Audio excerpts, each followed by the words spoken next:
नमस्कार मित्रांनो, अनुभव स्टडीमध्ये सर्वांचं स्वागत. अनुभव स्टडीच्या या व्हिडिओमध्ये आपण नाद वर्दीचा जो सिरीज सुरू केलं होतं त्याचा पुढचा भाग कंटिन्यू करूयात. 25वा भाग आपण बघणार आहोत आणि रोज रात्री 9:30 वाजता हा व्हिडिओ तुम्हाला पाहायला मिळत आहे. नक्कीच तुम्ही हे लेक्चर एन्जॉय करत असाल, नवीन पॉईंट तुम्हाला भेटत असतील. एकदा लाईक करा व्हिडिओला आणि तुमच्या मित्रापर्यंत लिंक शेअर करा. जे विद्यार्थी नवीन असतील, आपल्या चॅनलवरती पहिल्यांदा आले असतील, त्यांनी ह्या चॅनलला सबस्क्राईब करून ठेवा आणि जास्तीत जास्त तुमच्या मित्रापर्यंत शेअर करायला विसरायचं नाही. ओके, चला, रोज रात्री 9:30ला हा व्हिडिओ तुम्हाला पाहायला भेटणार आहे. आणि येत्या रविवारी म्हणजेच 24 नोव्हेंबरला जो आपण एक मॅरेथॉन सेशन घेणार होतो, नॉनस्टॉप मॅरेथॉन सेशन आहे. जी के, ह्याच्यामध्ये तुम्हाला जी के राहील प्लस तुम्हाला करंट अफेअर्स राहील. ठीक आहे, ह्या दोन्हीचं पण जे कॉम्बिनेशन आपण नॉनस्टॉप मॅरेथॉन घेत आहोत. याच्यापूर्वी आपण नॉनस्टॉप मॅरेथॉन खूप भरपूर घेतलेले आहेत. 5-5, 6-6, 7-7, जवळपास 9 तासाचं एक आपलं मॅरेथॉन आहे. नॉनस्टॉप 9 तास मॅरेथॉन म्हणतो मी. ठीक आहे, आणि या वेळेसचं मॅरेथॉन हे थोडंसं व्यवस्थित वेगळं राहणार आहे, कारण इथे तुम्हाला पर्याय राहणार नाहीत, फक्त प्रश्न आणि उत्तर ह्याच्यामध्ये आहेत. त्यामुळं आपल्याला किती आठवतं एखाद्या प्रश्नाचं विषयी उत्तर हे आपल्याला ह्या मॅरेथॉनच्या माध्यमातून कळून जाणार आहे. त्यामुळे ह्या मॅरेथॉन बघायला विसरायचं नाही. खूप लांब लावून मुलं बघतात ह्या मॅरेथॉनला, आणि ऑफलाईनला जर हे मॅरेथॉन तुम्हाला बघायचं असेल तर नक्कीच तुम्ही येऊ शकता आणि आपल्या क्लासमध्ये बसू शकता. खूप मुलं त्या दिवशी असतात. पूर्ण दिवसभर हा क्लास तुमचा चालेल. सकाळी 10 वाजता मात्र हा क्लास स्टार्ट होणार आहे. ओके, चला, आणि याची जी काही लिंक आहे, या मॅरेथॉनची सेशनची लिंक जी आहे ना, याची लिंक मी तुम्हाला खाली कमेंट बॉक्समध्ये दिली आहे, किंवा आपल्या यूट्यूब चॅनलवरती याचं शेड्यूल बनवण्यात आलं आहे. त्यावरती क्लिक करा, जावा आणि रिमाइंडर सेट करून ठेवा. भेटत मग 24 नोव्हेंबरला सकाळी 10 वाजता. आणि जो आपल्या डेली करंट अफेअरची बॅच आहे, ही करंट अफेअरची बॅच जर तुम्ही घेतला नसाल तर जरूर घ्या. अनुभव स्टडीचं ॲप्लिकेशन आहे, ॲप इन्स्टॉल करा, त्याची लिंक कमेंट बॉक्समध्ये आहे. आणि 49 रुपयाला डेली तुम्हाला इथं व्हिडिओ प्लस तुमचं PDF असे दोन्ही पण कॉम्बिनेशन करून हे आपलं करंट अफेअर्स घेत असतो आपण. आणि चालू घडामोडी सहित तुम्हाला GK GS पण खूप छान सुधारत आहे. हजारो मुलं या बॅचमध्ये ॲडमिशन घेतलेले आहेत. तुम्ही देखील त्यापासून वंचित राहायचं नाही. आणि जो आपलं पुस्तक आहे, स्पर्धा परीक्षा राजगुरू नावाचं पुस्तक आहे, ज्यांनी कोणी घेतली असेल तर चांगली गोष्ट आहे. त्यांनी घेतलं नसेल तर नक्कीच तुम्ही घ्या. 500 रुपयाला तुम्हाला हे पुस्तक घरपोच भेटणार आहे. आणि नक्कीच काहीशे प्रती या पुस्तकाचे शिल्लक राहिले आहेत. आणि 87 88 43 66 99 या नंबरवरती तुम्हाला मेसेज करायचं आहे. पुस्तक पाहिजे असेल तर याच नंबरवरती तुम्ही स्क्रीनशॉट पाठवून द्या. तुम्ही हे 500 रुपयाचं पे केलं असेल तर, आणि संपूर्ण नाव पत्तावर संपूर्ण पाठवून द्या. तुम्हाला 5 ते 6 दिवसामध्ये पुस्तक भेटून जाईल. अगोदर वाटल्यास डेमो बघा, डेमो आवडला तर पुस्तक घ्या. नक्कीच तुम्हाला डेमो आवडल्याशिवाय राहणार नाही. आणि कारण या डेमोमध्ये तुम्हाला भेटेल, परंतु या ठिकाणी ही जी काही तुम्हाला स्लाइड दिसते ह्याच्यामध्ये तुम्हाला अनुक्रमांक दिसत असेल आपल्या ह्या पुस्तकाची. ठीक आहे, त्यामुळं ही IMP बुकची IMP जे काही अनुक्रमांक आहे तुम्ही बघून घ्या, स्क्रीनशॉट काढा. एवढे सगळे घटक एकाच पुस्तकामध्ये कव्हर होणारं हे महाराष्ट्रातील मला वाटतं एकमेव पुस्तक आहे. सापडलं तर मला नक्कीच दाखवा. ओके, चलो, घेऊयात आपण पुढचा प्रश्न. खूप खूप महत्वाचा आहे. वॉकी टॉकी वापरत असतील, ठीक आहे ना. वॉकी टॉकीवर संदेश देण्यासाठी वारंवारिता किती असते, म्हणजे किती वारंवारितेमध्ये हे वॉकी टॉकीचा जो काही रेंज आहे तो आपला आढळून येतं, किंवा संदेश आपल्याला पाठवता येतं. ठीक आहे, आता तुम्ही जर पोलिसांमध्ये जाणार आहेत म्हटल्यानंतर तुम्हाला हे माहितीच पाहिजे. 1 ते 3 किलोमीटर, पर्याय क्रमांक 2. ठीक आहे, 1 ते 3 किलोमीटरची रेंज राहते. वॉकी टॉकीचे महत्वाचं आहे. आणि जे काय महाराष्ट्र पोलीस आहे, ठीक आहे, महाराष्ट्र पोलीस आहे, ह्या महाराष्ट्र पोलिसांचे नवीन महासंचालक कोण बनले असतील? महाराष्ट्र पोलिसांचे नवीन महासंचालक बनले तर त्याचं नाव आहे संजय वर्मा. ठीक आहे, संजय वर्मा लक्षात ठेवायचं आहे. महाराष्ट्राचे नवीन पोलीस महासंचालक संजय वर्माशी संजीव खन्नाशी कन्फ्युज करायचं नाही. संजीव खन्ना हे कोण बनले तर? हे बनले तर चीफ जस्टिस ऑफ इंडिया, भारताचे सरन्यायाधीश 51वे सरन्यायाधीश बनले आहेत. लक्षात ठेवा, हे संजय आणि संजीव मध्ये कन्फ्युज व्हायचं नाही. आणि आणखी व्यक्ती येतं के संजय मूर्ती, हे कोण बनलेत मग आता नुकतेच? के संजय मूर्ती हे बनले तर भारताचे CAG, controller order of general म्हणतो आपण कॅग, की भारत नियंत्रक व महालेखा परीक्षक कॅग. त्यामुळं हे 3 नावाचे संजय किंवा संजीव विषयीची जी माहिती येतं ते तुमच्या डोक्यामध्ये फिक्स ठेवा. नेक्स्ट, नेताजी सुभाषचंद्र बोस यांच्या फॉरवर्ड ब्लॉक जे पक्ष आहे, फॉरवर्ड ब्लॉक पक्ष सर्वांना माहिती असतील, त्या पक्षाचे महाराष्ट्र शाखेचे अध्यक्ष कोण होते? म्हणजे नेताजी सुभाषचंद्र बोस यांनी ह्या फॉरवर्ड जो काही ब्लॉक पक्ष आहे याची स्थापना केली होती 1939 मध्ये काँग्रेसमधून बाहेर पडल्यानंतर. कारण जे काही नेताजी आहेत ना, नेताजी सुभाषचंद्र बोस हे भारतीय राष्ट्रीय काँग्रेसचे, इंडियन नॅशनल काँग्रेसचे 2 वेळा अध्यक्ष होते. 1938 ला आणि 1939 ला अध्यक्ष होते. हरिपुरा आणि त्रिपुरी. त्रिपुरी लक्षात, त्रिपुरा नाही, त्रिपुरी. त्रिपुरी कुठे येत असेल, मध्य प्रदेशमध्ये येतं आणि हरिपुरा गुजरात राज्यामध्ये येतं. त्यामुळे ह्या 2 अधिवेशन अध्यक्ष होते. नंतर काहीसं बिनसलं आणि नेताजी सुभाषचंद्र बोस बाहेर पडले आणि 1939 मध्ये स्वतंत्र फॉरवर्ड ब्लॉक पक्ष स्थापन केला. आणि त्याची काही शाखा होती महाराष्ट्रामध्ये, तर त्याचे अध्यक्ष होते सेनापती बापट. सेनापती बापट लक्षात ठेवायचं आहे. सेनापती बापट हे व्यक्ती कोण आहेत, हे येतं मुळशी, जे सत्याग्रह तुम्ही बघितलं असेल म्हणजे वाचलं असेल थोडक्यात. मुळशी सत्याग्रह आहेत ना, मुळशी सत्याग्रह, या मुळशी सत्याग्रहाचे प्रणेते कोण असतील, तर तिथे सेनापती बापट यांचा जन्म झाला होता पारनेरला. पारनेर कुठे येतं, अहमदनगर, त्याला आपण आज अहिल्यानगर म्हणतो आपण, ठीक आहे. या ठिकाणी त्यांचा जन्म झाला आहे. आणि त्यांना या मूळ सत्याग्रहामध्ये जे पण व्यक्ती आहेत ना, ज्या मूळ सत्याग्रहामधील जेवढे पण लोक आहेत ना, ह्या लोकांनी त्यांना सेनापती, इथे लोकांनी म्हणा तुम्ही, समाजाने थोडक्यात, किंवा तिथे जनतेने त्यांना सेनापती ही जी काय पदवी आहे ना, ही सेनापती पदवी दिली आहे. हा पॉईंट लक्षात ठेवा, महत्वाचा आहे. मूळ सत्याग्रह IMP सेनापती बापट. बाकी नेताजी सुभाषचंद्र बोस यांचा जन्म झाला होता कधी, 23 जानेवारीला, ठीक आहे. 23 जानेवारी 1897 चा जन्म आहे. कुठे जन्म आहे यांचा, कटकला. कटक महानदीच्या काठी ओडिसा या राज्यामध्ये येतं, लक्षात ठेवा. आणि जो काय 23 जानेवारी हा जो दिवस आहे, तो आपण काय करतो, हा दिवस आपण राष्ट्रीय पराक्रम दिन म्हणून साजरा करत असतो. राष्ट्रीय पराक्रम दिवस कधी असतो, हा 23 जानेवारीला. आणि नेताजी सुभाषचंद्र बोस आपत्ती व्यवस्थापन एक पुरस्कार पण दिला जातो, लक्षात ठेवा. आणि नेताजी सुभाषचंद्र बोस यांचं जे काही निधन झाले आहे, नेताजी सुभाषचंद्र बोस यांचं निधन झालं फार्मोसा या बेटावरती. फार्मोसा बेट आहे, कुठे आहे हे बेट, तैवानला, ठीक आहे. तैवान या ठिकाणी त्याचं बेट आहे. फार्मोसा बेटावर त्यांचं निधन झालेलं आहे 1945 मध्ये, ऑगस्ट 1945 मध्ये, दुसऱ्या महायुद्धामध्ये. सगळे पॉईंट लक्षात ठेवा, महत्वाचे आहेत. आणि कटक महानदीच्या काठी जिथं राष्ट्रीय तांदूळ संशोधन संस्था देखील येतं, यात कटक या ठिकाणी. फॉरवर्ड ब्लॉक विसरायचं नाही. आणि जो काही आझाद हिंद सेना आहे, आझाद हिंद सेना ह्याचं नेतृत्व देखील नेताजी सुभाषचंद्र बोस यांनीच केलं होतं. परंतु आझाद हिंद सेनेची एक स्थापना आहे, हे स्थापना कुणी केलं असेल, तर ते 1943 मध्ये रासबिहारी बोस यांनी. रासबिहारी बोस. नंतर ह्या आझाद हिंद सेनेचं जे काही नेतृत्व आहे, हे नंतर नेतृत्व केलं नेताजी सुभाषचंद्र बोस यांनी. परंतु स्थापनामध्ये तुम्हाला जर विचारलं तर रासबिहारी बोस 1943 लक्षात ठेवायचं आहे. एवढे सगळे पॉईंट लक्षात ठेवा. आणि महाराष्ट्र शाखेचे अध्यक्ष होते सेनापती बापट, महादेव बापट असं यांचं नाव आहे. महादेव बापट. महादेव बापट, पुण्यामध्ये त्यांचं सेनापती बापट रोड पण आहे बघा एक, ठीक आहे. चला, आणि जे काही साने गुरुजी आहेत ना, यांचं पूर्ण नाव काय असेल, पांडुरंग सदाशिव साने. पांडुरंग सदाशिव साने लक्षात ठेवा. आणि आचार्य यांना आपण काय, प्रल्हाद केशव आत्रे, म्हणजे हे केशव कुमार आहेत. आचार्य त्यांचं टोपण नाव काय असेल, केशव कुमार. आणि आमदार गोखले म्हणजे गोपाळकृष्ण गोखले आहेत. नेक्स्ट, त्यानंतरचा प्रश्न महत्वाचा आहे, जिम्नॅस्टिक या खेळामध्ये एकूण किती प्लेयर्स असतात, म्हणजे एका संघामध्ये म्हणा तुम्ही, ओके. जिम्नॅस्टिक मध्ये किती प्लेयर असतील बाबा, 8 प्लेयर असतात. पर्याय क्रमांक 1. जिम्नॅस्टिक पटू महानतम दीपा कर्माकर, ठीक आहे. जिम्नॅस्टिक म्हटलं की दीपा कर्माकर तुम्हाला विसरायचं नाहीये. कुठले ते, ज्यांनी नुकतंच निवृत्ती देखील घेतली होती बा, रिटायरमेंट घेतलं, हे त्रिपुरा राज्याचे होते. दीपा कर्माकर हे कुठले होते, त्रिपुरा या राज्याचे होते. महत्वाचं लक्षात ठेवायचं आहे. त्यानंतर आणि जे का आता काही जे खेळ बघत आपण, ज्या खेळामध्ये संख्या किती असेल थोडक्यात, ठीक आहे. चला, मी जर म्हटलं तुम्हाला पोलो मध्ये किती असते सांगा. चला, पोलो या खेळामध्ये किती संख्या आहे, प्लेयर संख्या. पोलो पण सांगा, वॉटर पोलो पण सांगा. वॉटर पोलो आणि पोलो दोन्ही वेगवेगळे आहेत.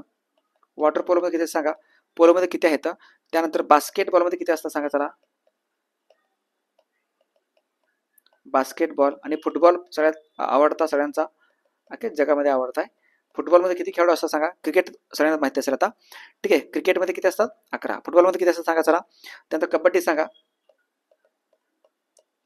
कबड्डी सांगा. व्हॉलीबॉल सांगा, व्हॉलीबॉलमध्ये किती असतात. त्यानंतर टेनिस सांगा, टेनिस, बॅडमिंटन सेमच राहतं. टेबल असू द्या, टेबल टेनिस असू द्या, टेनिस असू द्या, बॅडमिंटन असू द्या, सर्व सेमच राहतं. त्यानंतर खो खो सांगा, खो खो मध्ये किती प्लेयर असतात खो खो मध्ये. त्यानंतर चला, ह्याचा आन्सर चेक करा बरं. जो पोलो असतो ना, पोलो मध्ये प्लेयर असतात 4, आणि वॉटर पोलो मध्ये असतात 7. त्यानंतर बास्केटबॉल मध्ये किती असतात, बास्केटबॉलमध्ये सॉरी, बास्केटबॉलमध्ये किती असतात, 5 असतात. आणि फुटबॉलमध्ये असतात 11. फुटबॉल असू द्या, क्रिकेट असू द्या, हॉकी पण असू द्या, ठीक आहे. हॉकी पण असू द्या, ह्याच्यामध्ये 11 प्लेयर असतात. कबड्डीमध्ये किती असतात बाबा? कबड्डीमध्ये 7 असतात आणि व्हॉलीबॉलमध्ये 6 असतात. टेनिस आणि ह्याच्यामध्ये 1 किंवा 2 असतात. एकेरी आणि दुहेरी म्हणतो आपण तशा प्रकारचं. खो खोमध्ये असतात 9. हे सगळे पॉईंट लक्षात ठेवा, महत्त्वाचं आहे. नेक्स्ट चला पुढचा प्रश्न बघूयात आपण. The great wall of China थोडक्यात. ठीक आहे. द ग्रेट वॉल हे कोणत्या देशाचं राष्ट्रीय स्मारक आहे? द ग्रेट वॉल म्हणजे खूप मोठी भिंत आहे ना, जगाची सर्वात मोठी भिंत म्हणतो आपण, जी चीनची काय भिंत आहे. त्यामुळे आन्सर इथे चीन आहे त्याचं. The great wall of China म्हणतो आपण, जे देशाचं राष्ट्रीय स्मारक आहे. जसं बघा, आता मी जर तुम्हाला म्हटलं भारताचं राष्ट्रीय स्मारक काय असं सांगा त्याला. भारताचं राष्ट्रीय स्मारक काय आहे? त्यानंतर ऑस्ट्रेलिया नावाचा देश आहे. ऑस्ट्रेलिया, या ऑस्ट्रेलिया देशाचं राष्ट्रीय स्मारक कुठलं असेल हे आपण राष्ट्रीय स्मारक बघूया आता, म्हणजे आपल्याला एक रिव्हिजन पण होऊन जाईल. त्यानंतर फ्रान्स आहे. फ्रान्स या देशाचं राष्ट्रीय स्मारक सांगा. रशियाचं काय असेल? रशिया, ज्याचे नवीन अध्यक्ष बनले तर व्लादिमीर पुतिन. रशियाचे राष्ट्रीय स्मारक काय आहे? त्यानंतर डेन्मार्कचं काय आहे? डेन्मार्क याची राजधानी तर कोपनहेगन. इजिप्तचं काय असेल? इजिप्त सोपं आहे. इजिप्तचं सोपं आहे. इजिप्त सांगा चला. Bharat, Australia, France, Russia, Denmark, Egypt. त्यानंतर कुठलं राहिलं अजून? अमेरिका सांगताय. चला अमेरिका एक सांगा. अमेरिका एक महत्वाचं आहे. इटली पण फेमस आहे. चला कमीत कमी एवढंच तर आन्सर आपण चेक करूयात. बघा, भारताचं काय? ताजमहाल आहे. भारताचं काय असेल? ताजमहाल सर्वांना माहिती असेल. ऑस्ट्रेलियाचं काय असेल? Opera house. ऑस्ट्रेलियाचं राष्ट्रीय स्मारक आहे ऑपेरा हाऊस. कुठे येतं हे ऑपेरा हाऊस? सिडनीमध्ये येतं बरं का. सिडनीमध्ये लक्षात ठेवा. हे पण तुम्हाला क्वेश्चन विचारतील वेगळं. त्यानंतर पॅरिसमध्ये येतं आयफेल टॉवर, जे फ्रान्सचं राष्ट्रीय स्मारक आहे. आयफेल टॉवर आहे पॅरिसमध्ये. रशियाचं काय असेल? क्रेमलिन आहे. क्रेमलिन रशियामध्ये येतं. त्या डेन्मार्कचं आहे पवनचक्की. ठीक आहे, पवनचक्की म्हणतो मी, पवनचक्की. डेन्मार्कला आपण पवनचक्कीचा देश असे म्हणतो आपण, ज्याला किंडर डिस्क असे म्हणतात. लक्षात ठेवा, ह्याला जर तुम्ही जर प्रॉपर नाव विचारलं तर किंडर डिस्क असं याचं नाव आहे. त्यानंतर इजिप्तचं काय असेल? पिरॅमिड आहे. इजिप्तचं पिरॅमिड आहे. अमेरिकेचं काय असेल? अमेरिकेचं स्टॅच्यू ऑफ लिबर्टी, स्वतंत्र देवतेचा पुतळा थोडक्यात. स्टॅच्यू ऑफ लिबर्टी म्हणतो आपण, जो न्यूयॉर्क मध्ये येतो, स्वतंत्र देवतेचा पुतळा. आणि पिसाचा झुकता जो काय मनोरा, पिसाचा झुकता मनोरा, जो इटलीचा राष्ट्रीय स्मारक आहे, मनोरा. ओके, सगळी माहिती मी तुम्हाला IMP देत आहे. याचा सबस्क्राईब करा चॅनलला, पटकन सबस्क्राईब करा, लाईक करा व्हिडिओ लाईक करायचं आहे. नेक्स्ट, जर्मनी आणि फ्रान्स या दोन देशांच्या दरम्यान कोणती सीमारेषा आहे? कुठलं? जर्मनी व फ्रान्सच्या दरम्यान सीमारेषेचं नाव काय असेल थोडक्यात? तर जर्मनी या जर्मनीची राजधानी तर बर्लिन आहे आणि फ्रान्सची राजधानी पॅरिस आहे, सर्वांना माहिती असेल. आता मग यांच्या दरम्यान कोणती सीमारेषा आहे? तर ते मॅगिनॉट रेषा, पर्याय क्रमांक 2. कुठलं असेल? मॅगिनॉट रेषा इज राईट आन्सर आहे. लक्षात ठेवा, मॅगिनॉट रेषा जर्मनी व फ्रान्सच्या दरम्यान. आणि भारत व चीन विचारत तर सोपे विचारतात अगोदर. भारत आणि चीन, मॅकमोहन रेषा आहे करेक्ट. मॅकमोहन रेषा भारत व चीनच्या दरम्यान आहे. त्यानंतर भारत व पाकिस्तान काय असेल? भारत व पाकिस्तान यांच्या दरम्यानची जी काही सीमारेषा आहे त्याला म्हणतो आपण रँडक्लिफ लाईन. रँडक्लिफ, भारत व पाकिस्तान. आणि भारत व अफगाणिस्तान विचारलं तर भारत व अफगाणिस्तान, तर ते ड्युरँड रेषा आहे, भारत व अफगाणिस्तान आहे. त्यानंतर 38 अंश समांतर सीमारेषा, 38 अंश समांतर रेषा, 38 अंशाची पण आहे आणि 49 पण आहे बघा. 38 अंश आणि 49 अंशाची समांतर सीमारेषा. 38 अंश आहे उत्तर कोरिया व दक्षिण कोरिया. उत्तर Korea, south Korea, north Korea आणि दक्षिण कोरिया थोडक्यात. ठीक आहे. त्यानंतर आहे 49 आहे अमेरिका आणि कॅनडा. अमेरिका व कॅनडा दरम्यान आहे 49 अंश सीमा रेषा. चला एक क्वेश्चन विचारतो. एक रेषा आहे हिंडनबर्ग रेषा कोणत्या दोन देशांच्या दरम्यान बाउंड्री बनवते, सीमारेषा बनवते? हिंडनबर्ग रेषा ही आहे जर्मनी व पोलंड आणि जर्मनी व पोलंड हे सगळे पॉईंट तुम्हाला काय करायचं लक्षात ठेवायचे आहेत. व्हेरी व्हेरी IMP पॉईंट आहेत. कधी एव्हरग्रीन कधी तुम्हाला विचारतील आणि तुम्हाला त्यावेळेस सांगता आलं पाहिजे. एक नदी आहे हो हँग हो नदी. ही नदी कोणत्या देशाची दुःखाश्रू आहे? हो हँग हो नदी कोणत्या देशाची दुःखाश्रू असेल तर ते चीनची दुःखाश्रू आहे. पर्याय क्रमांक 1. चीन या देशामध्ये दुःखाश्रू आहे. बघा आपल्यामध्ये पण दुःखाश्रू काय कमी नाहीत. ठीक आहे. आसामचे दुःखाश्रू कशाला म्हणतात सांगा चला पटकन आता. आसामचे दुःखाश्रू कोणत्या नदीला म्हटलं जातं? त्यानंतर बंगालचे दुःखाश्रू कशाला म्हणतात? बंगालचे दुःखाश्रू सांगा. त्यानंतर आहे बिहारचे दुःखाश्रू कशाला म्हणतात? आणि याच्या व्यतिरिक्त संपूर्ण आशिया खंडातील सर्वाधिक लांबीची नदी कुठली आहे? संपूर्ण आशिया खंडातील आशियातील सर्वात लांब नदी कोणती असेल तर त्या यांगत्से. तुम्ही हे सांगणार मला माहित आहे की. ठीक आहे. आणि हे पण तुम्ही सांगितलं असेल सोपे वाले. कुठले वाले? हे वाले.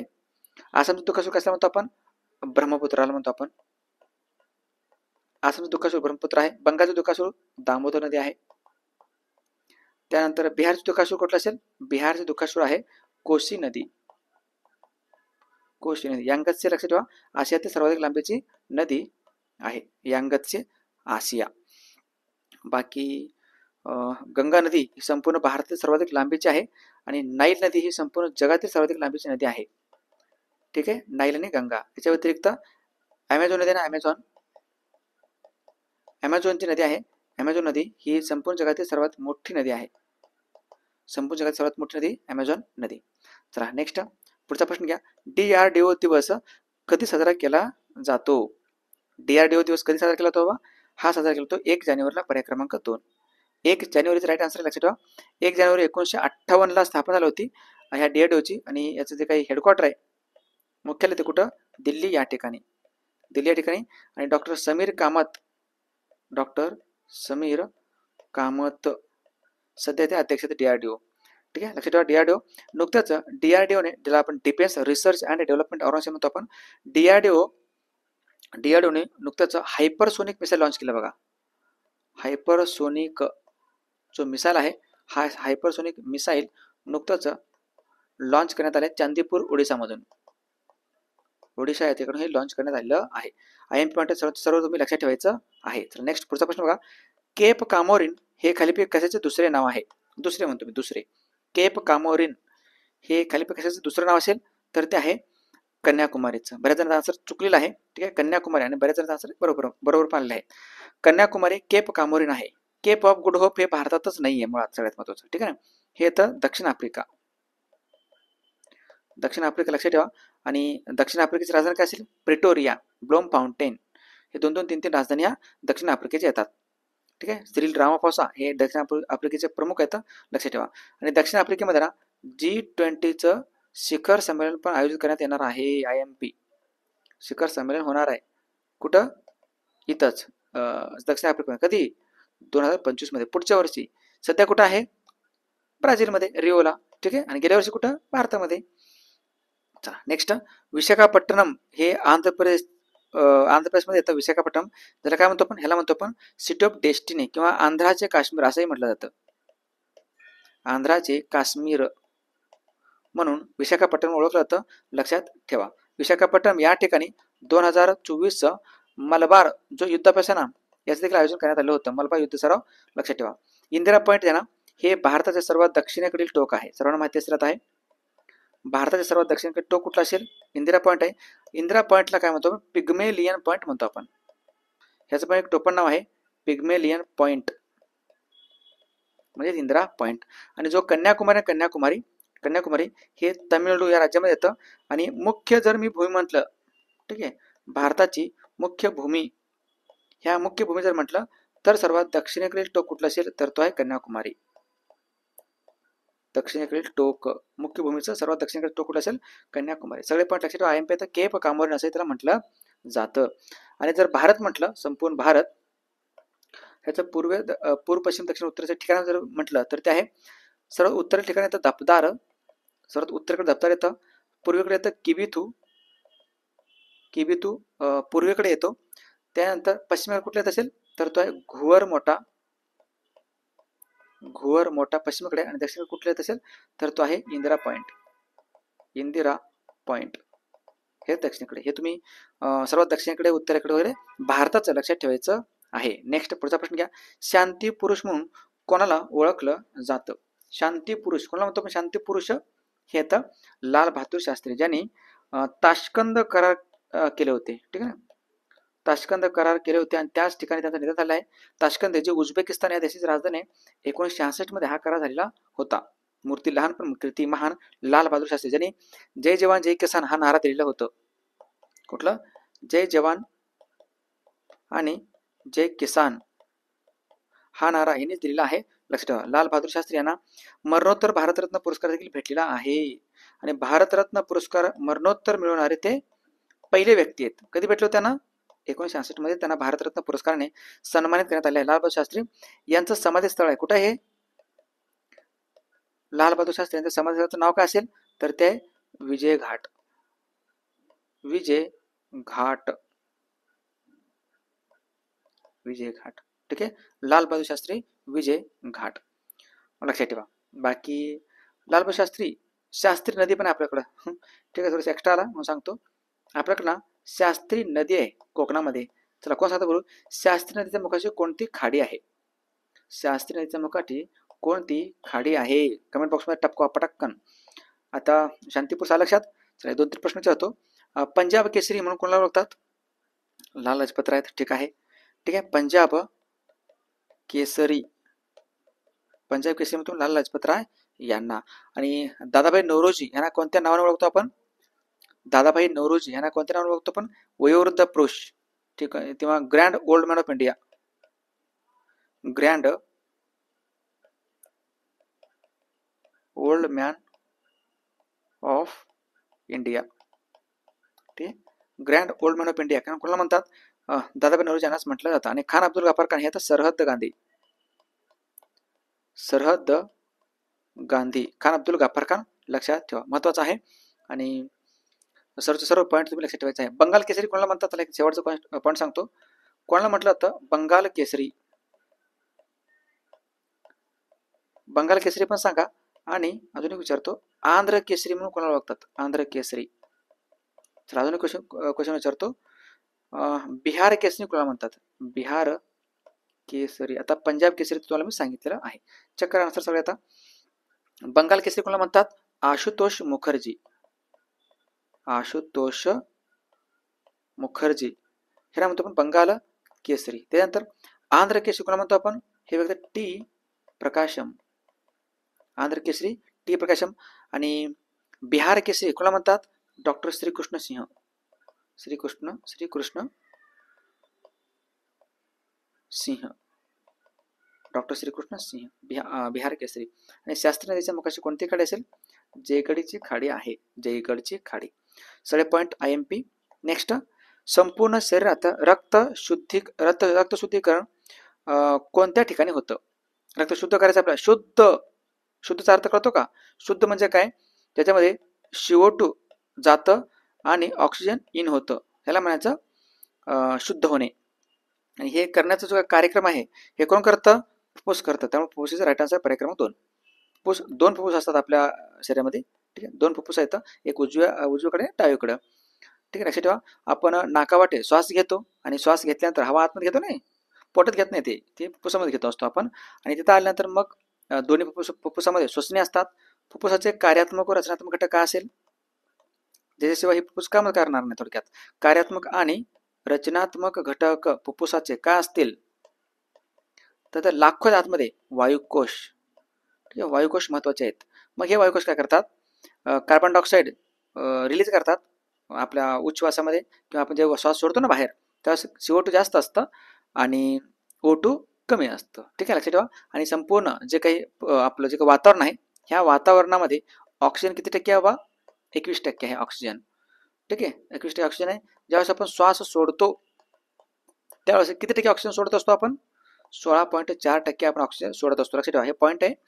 16.4% आपण ऑक्सिजन बाहेर सोडत असतो. घेतो 21%, म्हणजे काहीच आपण वापरलो याचा अर्थ असा. ओके, किती वापरलं तेवढं तुम्ही शोधायचं आहे. तुम्हाला गणित चांगलं कळतं. बाकी ठीक आहे. कळत असेल. चला, यकृत आहे, यकृत ज्याला आपण काय म्हणतो, ह्याला आपण काय म्हणतो, लिव्हर म्हणतो आपण. ठीक आहे, यकृत काय म्हटलं आता, ह्याला म्हणतात लिव्हर. लिव्हर मानवाच्या शरीरामध्ये सर्वात मोठी ग्रंथी आहे. मानवाच्या शरीरातील सर्वात मोठी ग्रंथी कुठली असेल तर ते लिव्हरच आहे. सर्वात मोठी ग्रंथी लिव्हर, लक्षात ठेवा. आणि किडनीमध्ये काय होतं, रक्त रक्त फिल्टर होतं, लक्षात ठेवा. गाळते फक्त किडनी, रक्त गाळणे कुठे होत असेल, हे किडनीमध्ये होतं. हृदय सर्वांना माहिती असेल मानवाच्या शरीरामध्ये थोडंसं डाव्या बाजूला असतं, पण हृदय हृदय आहे. आणि ह्याला 4 कप्पे असतात हृदयाला. ठीक आहे, 2 निले असतात आणि 2 अलिंद असतात. सगळे पॉईंट लक्षात ठेवणं महत्वाचं आहे. रक्त आणि रक्ताचा जो काही पीएच मान आहे तो किती असतो बा, सॉरी, रक्ताचा पीएच मान किती असतो, आणि रक्त हे शरीरात किती टक्के असतं, शरीरात रक्त किती टक्के असतं बघा. रक्त शरीरामध्ये 8% रक्त असतं, 8% रक्त असतं.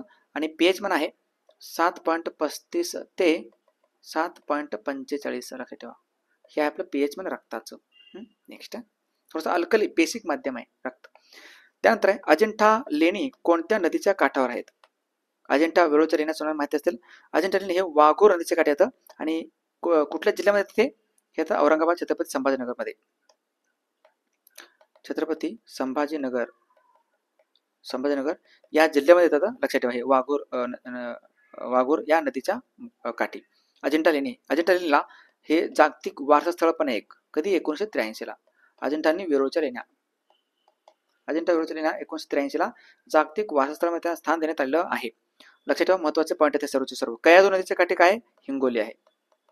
हिंगोली हे जिल्ह्याचे ठिकाण कोणत्या नदीचे काठी असेल तर ते कयाधू नदीच्या काठी आहे. आणि वशिष्ठी नदीच्या मुखाशी काय असेल, चिपळूण आहे.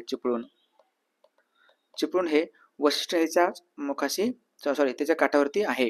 कुंडलिका नदी, लक्षात ठेवा, महत्वाचं आहे. आणि हे कुंडलिका नदी 2 येतं, एक इकडं आपल्या मराठवाड्यामध्ये पण आहे, आणि इकडं कुंडलिका एक मराठवाड्यामध्ये येतं, जी गोदावरी नदीची उपनदी आहे. गोदावरीची उपनदी एक कुंडलिका आहे. आणि कोकणामध्ये पण आहे कुंडलिका. हे चला मित्र, मी कोकण म्हणलं कुंडलिका. ह्या कोकणामध्ये कुंडलिका नदीच्या मुखाशी कोणती खाडी असेल, रोहाची खाडी. करेक्ट, रोहाची खाडी रायगड जिल्ह्यामध्ये येतो. IMP पॉईंट सर्वचे सर्व लक्षात ठेवायचं आहे. चला 2-3 प्रश्न विचारतो.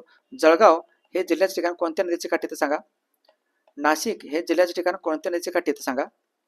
सांगली हे जिल्ह्याचे ठिकाण कोणत्या नदीचे काठी येतं, पटापट असं सांगायचं.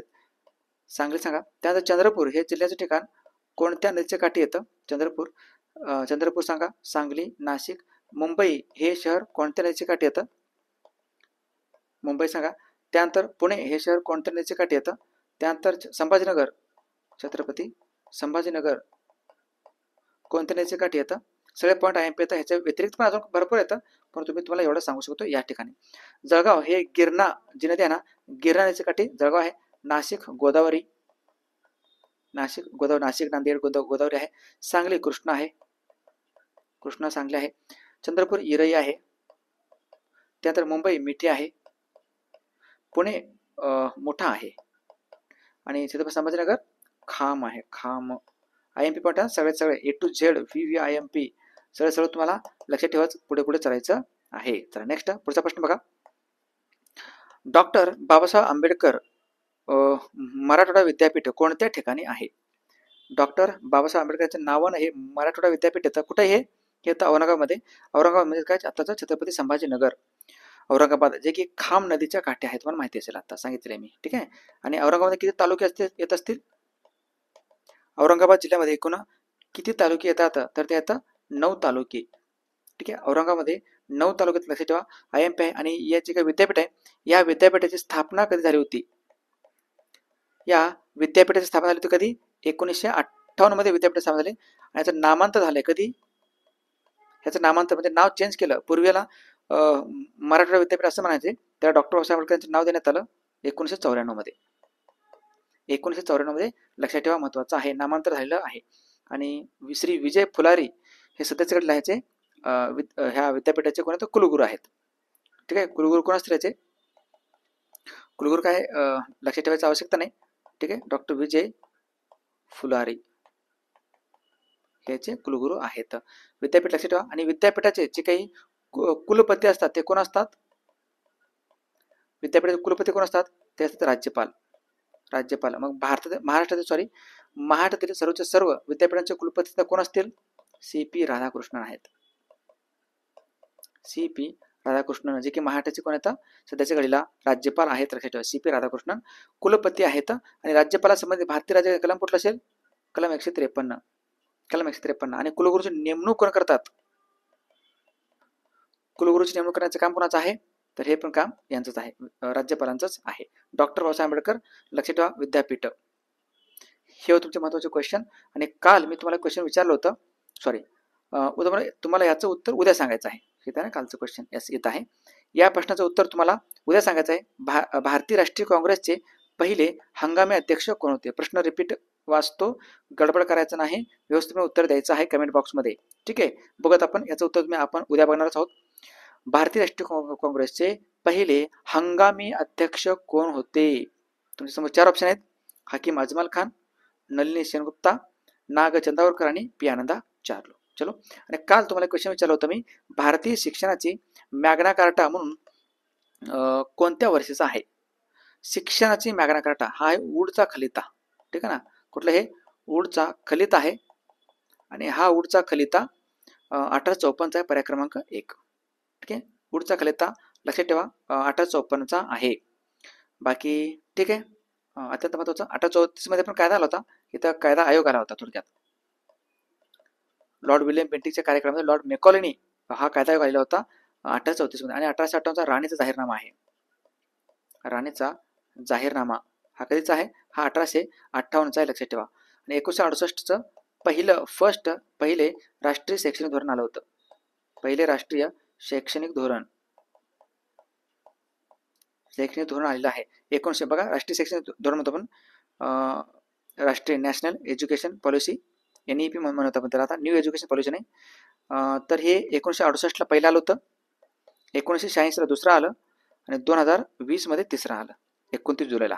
ठीक आहे, हे लक्षात ठेवा. हे तिन्ही ज्याला आपण न्यू एज्युकेशन पॉलिसी म्हणू शकतो आपण. सगळे पॉईंट कळाले? आणि जोरदार टाळ्या वाजल्या पाहिजे ह्या हिरोसाठी. नक्कीच त्यांनी अनुभव स्टडीची आणि आपल्या घराण्याचं नाव उंचावलं. ठीक आहे, सर्व यशस्वी विद्यार्थ्यांचं मनपूर्वक अभिनंदन करतो. आणि ज्या मुलांनी हे सर्व बॅच घेतले, मग ऑनलाईन असो किंवा ऑफलाईन असो बॅच घेतलेले आहेत, तेव्हा कुठेतरी ह्या ठिकाणी तरी पोहोचलेले आहेत. तुम्हाला देखील खूप छान पद्धतीने तयारी करायची असेल, ऑनलाईन ऑफलाईनची तयारी करायची असेल, तर ऑफलाईन तयारी करायसाठी तुम्ही या ठिकाणी अनुभव स्टडीला भेट देऊ शकता. अनुभव स्टडी शासकीय मैदानासमोर बाकळे फॅशन शेजारी, नेहरू नगर, सोलापूरला, विजयपूर रोडला सोलापूरला आपलं हे ऑफिस आहे. या ठिकाणी तुमचे क्लासेस चालतात. नक्कीच तुम्ही या क्लासेसचा फायदा घेऊ शकता. ऑफलाईनला येऊन नसेल तर तुम्ही ऑनलाईन देखील क्लासेस करू शकता. आपलं ॲप आहे, ॲप्लिकेशनवरती डाउनलोड करा, अनुभव स्टडीचं ॲप आहे. ठीक आहे, अनुभव स्टडीचं ॲप आहे, हे ॲप इन्स्टॉल करा आणि याची लिंक कमेंट बॉक्समध्ये दिलेलं आहे.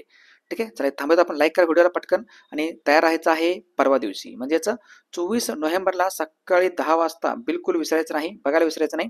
नॉनस्टॉप मॅरेथॉन एक होणार आहे, जे की प्लस तुमचं करंट अफेअर्स दोन्ही पण मी तिथं विश्लेषण करणार आहे. यापेक्षा बेस्ट रिव्हिजन काही असू शकत नाही. याची लिंक मी कमेंट बॉक्समध्ये दिली आहे, लिंकवरती क्लिक करा, रिमाइंडर सेट करून ठेवा. कारण हे जर तुम्ही क्लास मिस केलात तर खूप काही मिस केल्यासारखं होऊन जाईल. मुंबईसाठी एक ओझरत दर्शन तुम्हाला GK आणि करंट अफेअरचं होऊन जाईल.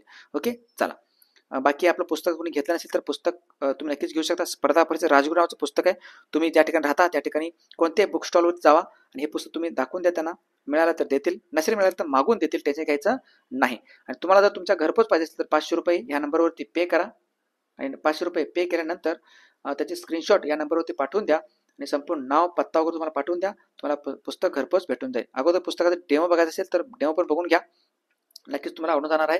आणि सुरुवातीला याचं जे काही अनुक्रमणिक आहे हे मी तुम्हाला दाखवलेलंच आहे. बघितलं नसेल तर परत एकदा अनुक्रमणिक बघून घ्या, नक्कीच तुम्हाला पुस्तक आवडेल. जो आपला डेली करंट अफेअरची बॅच आहे, डेली करंट अफेअरची बॅच पण तुम्ही घेऊ शकता. फक्त 49 रुपयाची बॅच आहे.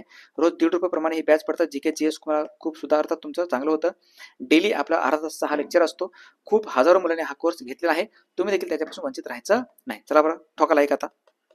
नक्कीच तुम्हाला व्हिडिओ आवड असेल ना, आवड असेल तर लाईक करा, तुमच्या मित्रापर्यंत शेअर करा आणि नवीन विद्यार्थ्यांनी चॅनलला सबस्क्राईब करायला विसरायचं नाही.